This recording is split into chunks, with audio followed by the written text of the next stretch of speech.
쓸모아. 지난 1일 일본은 소비세가 10%로 인상되었습니다.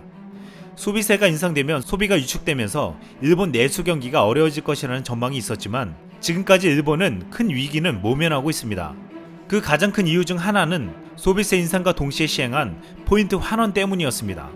이것은 신용카드나 전자적 지급수단 등 이른바 무연금 결제를 하는 경우 지불액의 일부를 돌려주는 것을 말합니다. 또한 일본 정부는 생활 필수품 등에 낮은 세율을 적용하는 경감세율도 시행했습니다. 외식이나 주류를 제외한 음식료품, 정기 구독신문 등에 8%의 세율을 적용하는 제도입니다. 또한 유아 교육과 보육 무상화와 연금 수령액이 적은 노인에게 연간 최대 6만엔, 우리 돈으로 66만원을 지원하는 제도와 환자나 노약자 등을 곁에서 돌보는 것에 대한 보험료도 경감했습니다.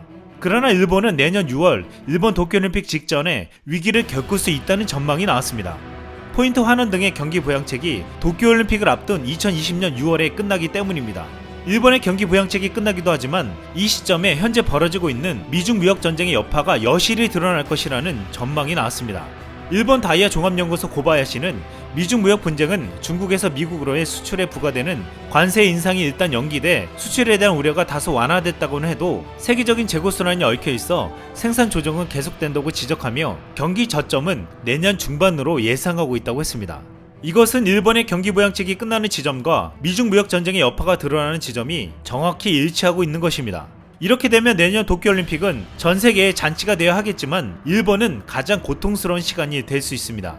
또한 그 고통은 여기서 끝나지 않을 전망입니다. 일본 재무성이 지난 21일 내놓은 9월 무역 통계에 따르면 일본의 2019년 회계연도 상반기 기준 무역 수지는 8,480억엔의 적자를 기록했습니다. 미중 무역 전쟁의 영향이 절대적으로 컸습니다. 일본이 반기 기준으로 무역수지 적자를 기록한 것은 1년 만에 처음이었습니다.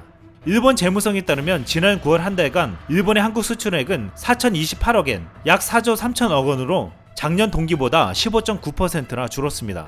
일본은 9월에 한국과의 교역에서 1,514억엔의 흑자를 올렸지만 흑자폭은 작년 동기 25.5% 급감했습니다. 지난 9월 한국에 대한 수출 감소폭은 불매운동이 한국에서 본격화한 8월과 비교해 2배 규모로 커진 것입니다. 미중 무역 전쟁과 한국에 대한 경제 보복은 일본 경제에 치명적인 피해를 주고 있고 앞으로도 줄 것으로 예상되고 있습니다. 일본 아베 총리는 지난 24일 이낙연 총리와의 만남에서도 당장 관계를 해결할 생각이 없어 보였습니다. 한국 국민들은 일본 불매운동을 꾸준히 하며 특히 일본에게 가장 큰 타격을 줄 수 있다는 일본 여행 보이콧도 계속 이어질 전망입니다. 아베 정권이 계속 이런 식으로 간다면 내년 도쿄올림픽에 가는 전 세계인들은 일본 국민들이 아베 귀환하는 장면을 목격하게 될지도 모르겠습니다. 이상 쓸모왕이었습니다.